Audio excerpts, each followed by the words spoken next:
नमस्कार मित्रांनो, बंदिश मेंढी पालन यूट्यूब चॅनलमध्ये तुमचं स्वागत आहे.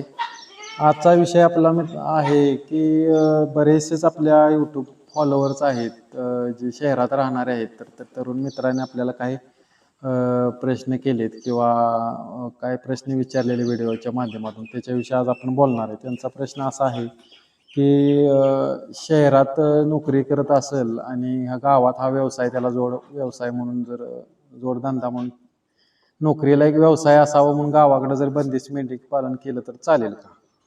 तर मित्रांनो, हा विषय असा आहे की तुम्ही शहरामध्ये असणार आणि गावाकडं मेंढी पालन करायचं तर ती सक्सेस कसं होणार? तुम्ही असे लोक म्हणतात की मी एखादा गडी ठेवीन, एखादा लेबर ठेवून जर हा व्यवसाय केला तर होऊ शकतं, पण लेबरच्या जीवावरती हा व्यवसाय करणं मला काही पटत नाही. कारण लेबर एवढं काही लक्ष देतील असं नाही, किंवा त्यांचं काय आजारपण असेल किंवा लहान पिल्ल्यांचं संगोपन असेल, त्यांना तेवढं मनापासून केलं पाहिजे. तुम्ही जर स्वतः करत नसाल तर ती काय म्हणजे व्यवस्थित हा व्यवसाय होईल असं नाही. तुम्ही जर बाबांनो ग्रामीण भागात नोकरीला असाल, तो जोडधंदा तुम्ही करत असाल तर एक नंबर होऊ शकतं.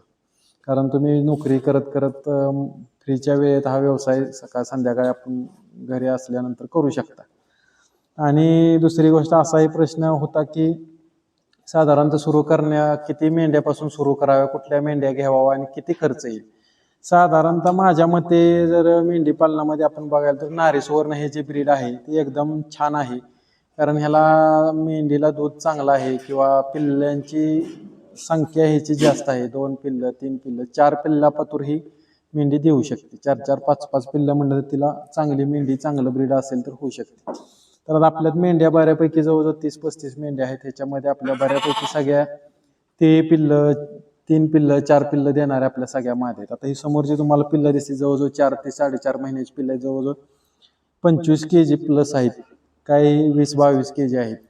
तर ही आपली सगळी घरची पिल्लं आहेत. म्हणजे आपल्याकडे जी काही नारीच्या मेंढ्या आहेत त्यांच्या झालेल्या, फक्त आपण त्यांना डॉर्पर क्रॉस केला आहे. डॉर्पर क्रॉस यासाठी केलाय तर आपल्याला कमी वेळेत चांगलं वेट गेन व्हावं, हाच त्या मागला प्रामुख्याने आपला म्हणजे विषय होता.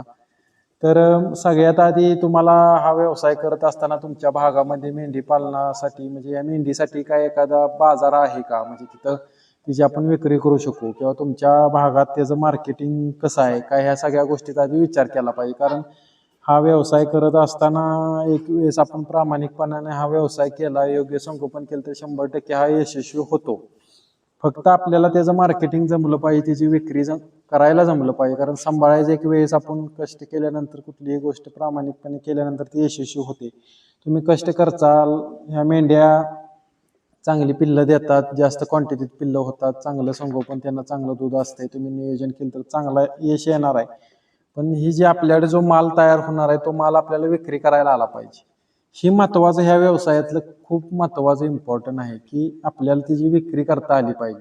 कारण माल तुम्ही तयार करतील पण तुम्हाला विकायला जमलं नाही, किंवा ती मार्केट नाही जमलं, तर हा विकायचं कुठं, मग आपला व्यवसाय चालणार कसा आणि ह्यातून प्रॉफिट येणार कसा? ह्यासाठी तुम्ही आधी आसपासच्या भागाचं तुमच्या परीक्षण करा, म्हणजे पाहणी करा, बाबा आपल्या भागात हे व्यवसाय चालणार का, किंवा आपल्या त्याचं मार्केट कसं आहे.